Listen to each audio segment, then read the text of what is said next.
गिर जाएगा, इसको धक्का नहीं देना।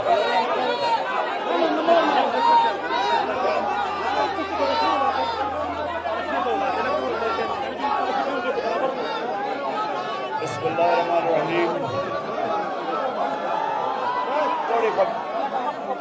थोड़ी खामोशी, पीछे पीछे खामोश।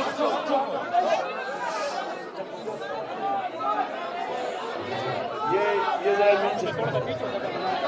अच्छा, बिस्मिल्लाहिर्रहमानिर्रहीम।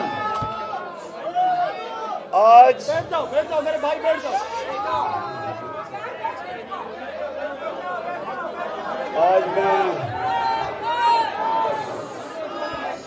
मैं कराची बार का आज शुक्रगुजार हूँ कि आज आपने मुझे दावत दी यहाँ।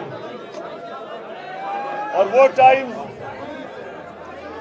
जब मुल्क की तारीख का सबसे फैसला कुन वक्त है। इसको नीचे करो ना, नीचे करो उसको।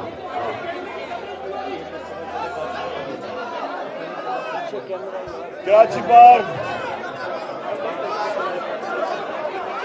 मैं आपके सामने एक पैगाम लेके आया हूं।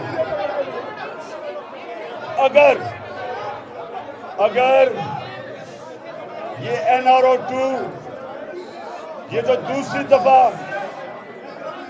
बड़े बड़े मुजरिमों को अगर NRO2 देने में कामयाब हो गए, ये मुल्क का कोई मुस्तकबिल नहीं है।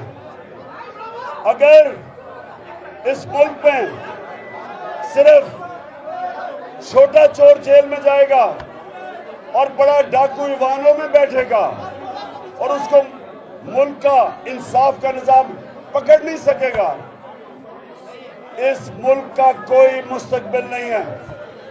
मैं आपकी वकला कम्युनिटी के पास इसलिए आया हूं कि आप वो लोग हैं जो समझते हैं रूल ऑफ लॉ, कानून की हुक्मरानी आप समझते हैं।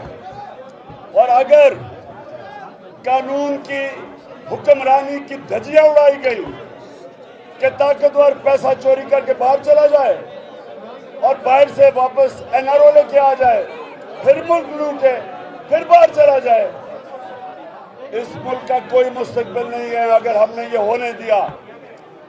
मैं इन चोरों के खिलाफ हकीकी आजादी की सियासत नहीं कर रहा, जिहाद कर रहा हूं। और मैं चाहता हूं आप सब मेरे साथ हों।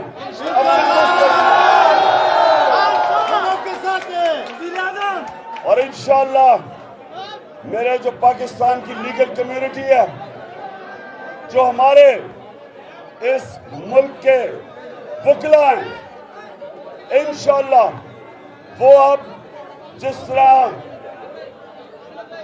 1947 में पाकिस्तान मूवमेंट दो अजीम वकीलों ने लीड की थी,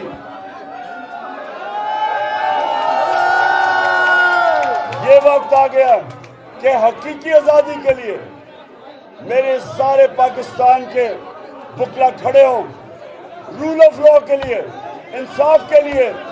और ये जो डाकू पैसा लूट के बाहर NRO के लिए वापस फिर लूटो और फिर बाहर, इस बारी अगर ये कामयाब हो गए, मैं फिर से कहता हूं हमारे मुल्क का कोई मुस्तकबिल नहीं है।